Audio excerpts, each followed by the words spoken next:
You know that person, the one who just isn't really online? No selfies, no big life updates, they're almost invisible on social media? And in a world that seems to reward constant attention, that quietness, well, it really stands out. But psychology says this isn't random at all.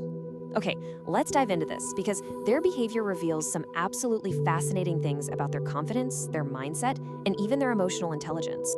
So, this is really the core question we're digging into today. In an age where being seen feels like everything, why would some people consciously choose to be invisible? The answer, it turns out, is probably not what you'd expect, and it says a lot about what true confidence actually is. I mean, our first assumptions are usually negative, right? We might think, oh, they're just shy, or maybe even a little antisocial, or worse, insecure. But the psychological research, it points to something completely different, something way, way stronger. So what's the first piece of this puzzle? Well, it's a conscious choice. They're prioritizing their personal privacy over public popularity. And it's so important to see this not as a weakness, but as a deliberate, powerful setting of priorities.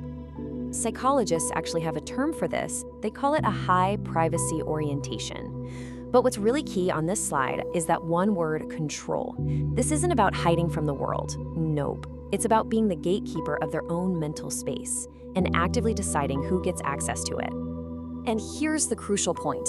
While so many people are out there looking for validation through likes, comments, and shares, these individuals, they find it from within. They just don't need to announce their happiness to actually feel it. And that right there is a huge sign of inner security. This leads us right into our next trait. People who post less aren't just private, they are often profoundly self-aware. In psychology, they call this self-concept clarity. Just think of it like having a really strong internal compass.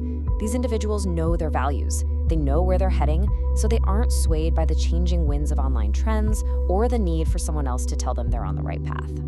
And this slide just illustrates the difference in motivation perfectly. On one side, you've got the endless chase for external approval. You're chasing trends, you're seeking reactions. But on the other side, you've got to focus on internal happiness, living by your own values and finding joy from within. It's like they're playing a completely different game. Okay, so this brings us to our third big idea, and it's all about emotional security. For these people, the choice is clear. They consistently value their personal peace over any kind of public performance. This is tied to what's called secure self-esteem. See, unlike fragile self-esteem that needs constant fuel from outside sources, this type of confidence is stable and, well, it's self-sufficient. They aren't using social media as a tool to prove their worth because they already feel whole. And you can imagine the benefits of that, right? Psychologists consistently find that people with this kind of emotional balance are just less anxious. They waste way less energy seeking approval, which frees them up to focus on what really matters to them, their goals, their passions, their real-world relationships. They also seem to intuitively understand the biggest trap of social media, social comparison theory. This is that natural human tendency we all have to measure our own worth against what we see from others. And honestly, it's a game you just can't win. And this slide breaks down that choice perfectly. I mean, on one hand, you can get completely caught up in the distorted reality of everyone else's highlight reels. But by staying offline, they stay grounded in their own authentic experience. They're choosing reality over a curated illusion every single time. So, what's the final piece of this puzzle? Well, it turns out these people are often deep thinkers who value substance over spectacle. This all comes from a cognitive trait that's known as an internal locus of evaluation. All that really means is their scorecard is internal. They judge themselves by their own standards and their own principles, which makes the opinions of the online crowd, well, pretty much irrelevant.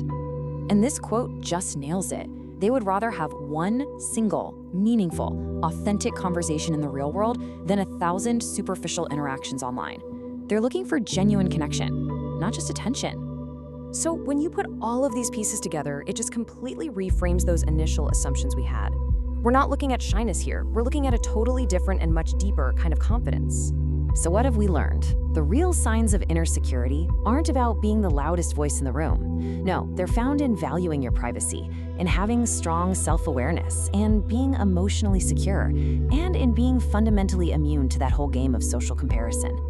If you take away just one thing from all of this, let it be this.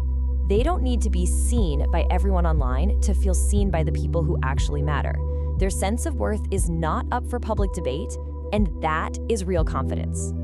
So that really just leaves us with a final question to think about. As you navigate this crazy digital world, what does real, unshakable confidence actually look like to you? It might just be a lot quieter than we've all been led to believe.